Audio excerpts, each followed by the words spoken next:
HR pack hiyo track bana. Poor background haitusaidii juu hadi ulipata hiyo ganju katutoka. I'm so proud niliomo. Our guest for the day, Ndemi Dayo. Welcome to What's the Rada. Nashukuru Maji. I'll see you. Yeah. So what's the Rada with you, man? How you been? Talk to me. I just released a song yesterday. The one that we just played. Yeah. Describe. Before we get into all that, because we have a very lengthy conversation in store for you, ladies and gentlemen. But first, who is Ndemi? Ndemi Dayo. Ndemi is from Nyeri, Yeah. born and raised. Ah, you are a village boy. Huh? For people who don't know, you are a very thematic artist. And you base your music in Pan-Africanism, esoteric wisdom, smart lyricism, double, triple, quadruple entendres, you know? And I feel like this is a dying art in the game, man.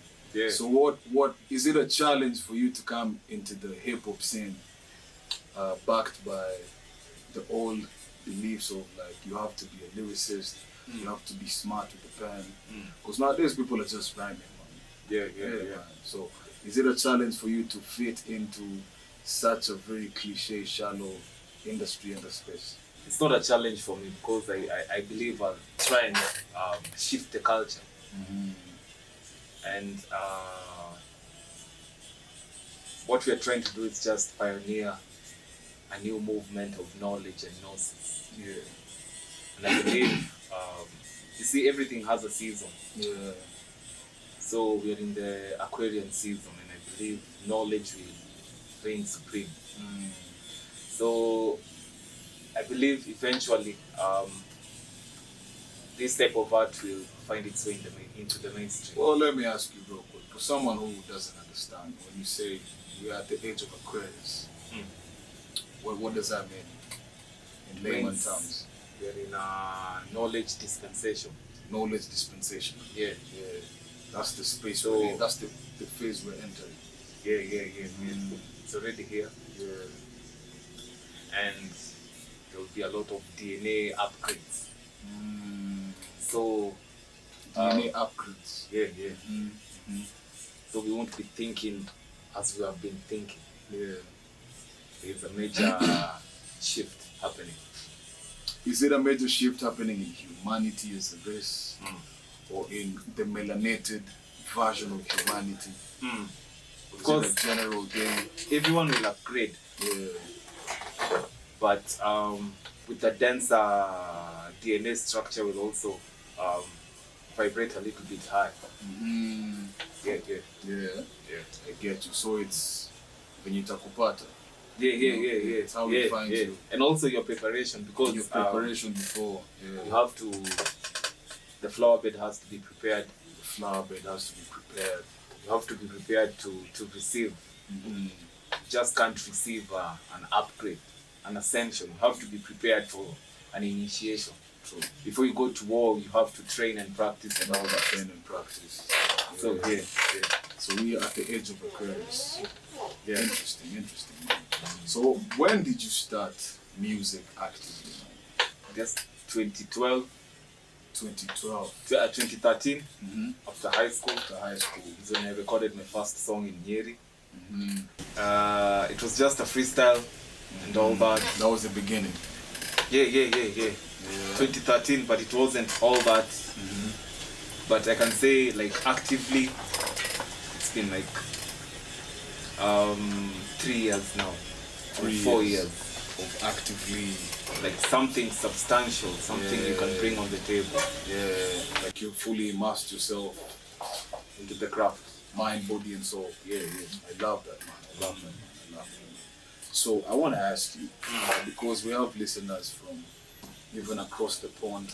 Yeah, shouts out to them tuning in. But what is your take on Africa and African music as we stand right now? Are we where we are supposed to be? Are we lagging behind? Is there a revolution happening? What do you think? What's your take on that? I believe we've made some steps, but we're not yet there. Yeah. The Afrobeat is also more entertaining than speaking. Yes, there is little pride in Africa, but it's not as it should be. I believe it should be more. Uh, it should make Africans evolve spiritually. Spiritually. Yeah. So it's so it has been seen its commercial side than its effects on the beat. Effects on the beat. Yeah, you mentioned something about spirituality, which makes me want to ask, what is your take and standpoint on spirituality and music as a creative yourself? You see, everything is sound. Even the body is held together by sound. Wow. In the beginning was the word. In In the beginning was the sound. I'm sure you've seen sematics, like how sound creates patterns. That's why the body has organs. That's why the heart is called heartbeat. Heartbeat. Yeah, it's a sound. It's a sound. So sound is very crucial, and initially sound was used for healing. For healing purposes. Yeah. I'm just speaking on a spiritual side. Yeah. So the first medication was meditation using music. Music in specific frequencies. Yeah. Tones. Tones. Yeah. We've underestimated the power of sound and misused it at the same time. In my art, I try and bring back that vibe. Bring back that vibe. So spirituality in music. Yeah. That is crazy, man. Yeah. Let's dive away from the music, Dogo. Yeah. Did you see the whole LGBTQ campaign happening in Kenya?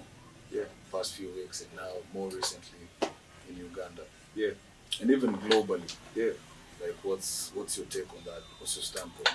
If you look at the Torah and Noah, the symbol that the Most High used to tell people that He will not destroy them again is the rainbow. It's a sign of redemption and forgiveness. Yeah. At the same time, years later, not years later, like in this current era, we use the same symbol. Is it wrong? Yeah, it's wrong. It's wrongly. Yeah. But in what sense is it being used wrongly? You see, this is a very sensitive matter. It is, yeah. There are things that you can't speak as much because you can even miss opportunities because of addressing certain issues, of which I try and avoid conflict. When it comes to such. To just general conflict. Yeah. So I'll just leave it at that. Yeah, well, you haven't left it at anything though. You just said the rainbow is being used wrongly. Yeah, like So they used the you see the rainbow is already upside down.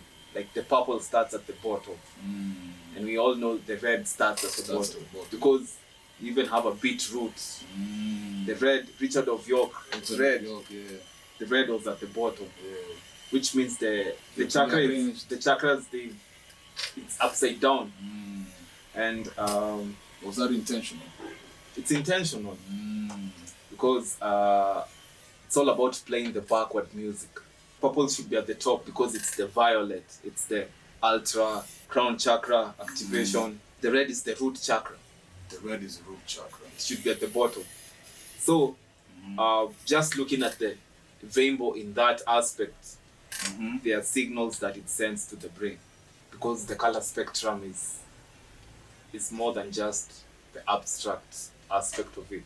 Yeah, it's deeper than that. Yeah. And everything is colors, symbols, sigils, and all that. So having a Pride Month is a pride demon. It's a pride demon. The Pride Month is a pride demon. A demon that's pride. If you join Pride Month, you will see the word Pride and demon. TH. Yeah. It's a Pride Month. You can't have like a whole month for celebrating something. And why isn't there a month where we celebrate like the heterosexuals and people in marriages. People in marriages. So is your standpoint at do what thou wilt? No. It's not that. Do thy what the Most High says. What is the Most High saying? What does your upper self say? You're supposed to reverse the chakra. At the end of when we accept these things, at the end of it all, people don't even realize like homosexuality brings about people having stroke. And many other things that I can't talk about. That's just a minor thing. But some things are so sensitive to talk about them right now because it's a very sensitive issue. It is, and it's very volatile. Yeah. But my standpoint as a teacher, you see, if it was right, they couldn't have pushed it on our faces. Because for every advert, for every series, keep on throwing it on children's faces. Actually, the problem that I have with it is influencing the children early before they can make their own choices. Well, someone else might argue that a child would do what a child would do regardless. You see, you can't put it in the textbooks and then leave for the child to decide. Actually, all those textbooks should be banned. Ban them. We should have like upright knowledge. Upright knowledge. Yeah. And an upright rainbow. Upright rainbow. Yeah. So I want to ask you, real quick. Yeah. Just a few days ago, we had Maandamano, and we had it in different African countries. What is your take on the protest that we as Kenyans did? So I'll go back to the seasons and the season that we are in right now. You see, every season has certain planets aligned to certain seasons. There will be a lot of mass action and rebelliousness right now. It's not by chance that people are rebellious. There will be a great shift right now. Also, you can see the banks are falling. The banks are falling. Yeah. The dollar is suffering. Yeah. Yeah, it's crazy. So It's you're like- saying it's not just by the way, it's divine. Yeah, because money has been a tool of control. For the longest time. That's why you see like the blockchains coming up and all that, because the fiat currency is also an illusion. So about the Maandamano thing, we can't be the same as they say. I also believe like my students can't go to the streets, but when the collective decides that it's time for that mass action, then well and good. But I believe it's not yet time because as a collective, you're not the ones saying this should be removed. Yeah. We're like taking orders from a particular leader. We had Suicide here at our last episode, and there's a song he says that the warfare right now is not at the street, it's mental. Yeah, of course, Yeah, because the war is up here. yeah, because you can't go to the streets and you don't have self-awareness knowledge. You're just an empty vessel. Ladies and gentlemen, if you tuned in and a few days ago you were throwing stones at the streets, Ndemi just said you are an empty vessel. Yeah, because you haven't sought knowledge first. Yeah, you're not aware. Because I believe your economics, your politics, your diet and appetite, your spiritual life, being aware of politics is more of your environment, land, if you have land. If you have land. Those are some of the political aspects that you should look in your life before you start throwing stones at the streets. As a collective, when that time comes, when it starts, it should be felt and it should happen once. You mentioned something about food and nutrition. How does one practice awareness from such a standpoint, from what you partake?